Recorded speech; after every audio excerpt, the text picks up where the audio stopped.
खबर गोरखपुर से, जहां रेलवे जंक्शन पर 22 दिन बाद रेल यातायात बहाल हो गया है, जिससे यात्रियों ने राहत की सांस ली है। पूर्वोत्तर रेलवे द्वारा डोमिनगढ़ से गोरखपुर कैंट के बीच तीसरी लाइन बिछाने और गोरखपुर जंक्शन के रिमॉडलिंग कार्य के चलते 12 अप्रैल से 3 मई तक मेगा ब्लॉक लगाया गया था। 4 मई की सुबह से स्टेशन पर रौनक लौट आई है।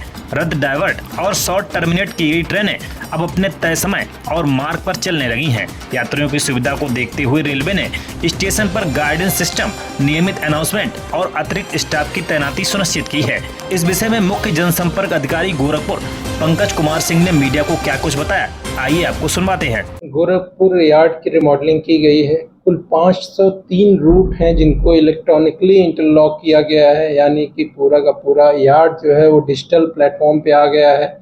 अभी एलईडी स्क्रीन्स लग गई हैं ईआई होने के बाद से, और माउस के क्लिक पर रूट सेट हो जाएगा, जिससे ट्रेनों का आवागमन जो है गोरखपुर यार्ड में वह सुगम हुआ है। इस गोरखपुर यार्ड को समझने की अगर कोशिश करें तो यहाँ से एक लाइन जाती है जो लखनऊ की तरफ, एक छपरा की तरफ, एक लाइन यहाँ से चली जाती है आनंद नगर होते हुए गोंडा लूप लाइन और नौतनवा को भी फीड करती है।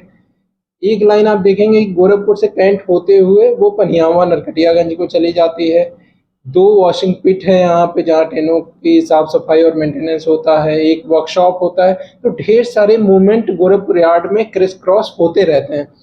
साथ ही साथ जो रेक्स हैं उनका शंटिंग ऑपरेशन भी यहाँ पर किया जाता है। तो ऐसे में यार्ड में सुगम संचालन हो सके, इसके लिए यह एनआई बहुत ही महत्वपूर्ण था।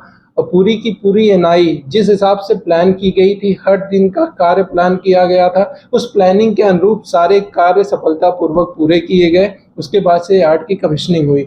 इसी के साथ गोरखपुर जंक्शन और गोरखपुर कैंट के बीच में तीसरी लाइन, जिसका विद्युतीकरण के साथ ओपनिंग की गई, कमीशनिंग हुई।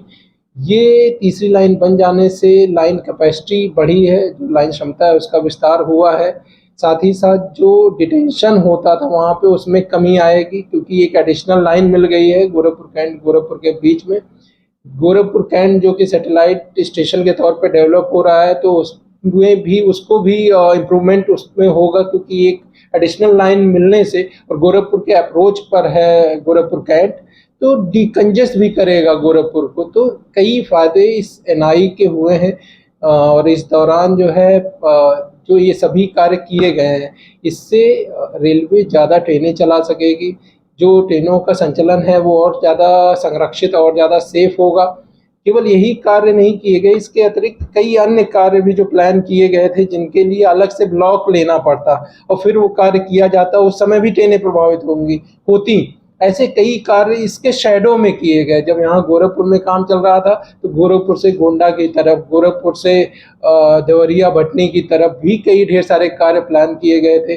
चाहे वो ट्रैक टैंपिंग मशीन से टैंपिंग करने का कार्य हो, बीसीएम से जो गिट्टी की छनाई होती है, डीप स्क्रीनिंग बोलते हैं उसको, उसका कार्य हो, पीक्यूआरएस से रेल लाइन बदलने का कार्य हो। इस तरह से कई कार्य, एफओबी बनाने का, आरओबी बनाने का, एलएचएस बनाने का, इसके शैडो में किया गया, जिसके लिए अदरवाइज एडिशनल ब्लॉक्स लेने पड़ते और ट्रेनें प्रभावित होती।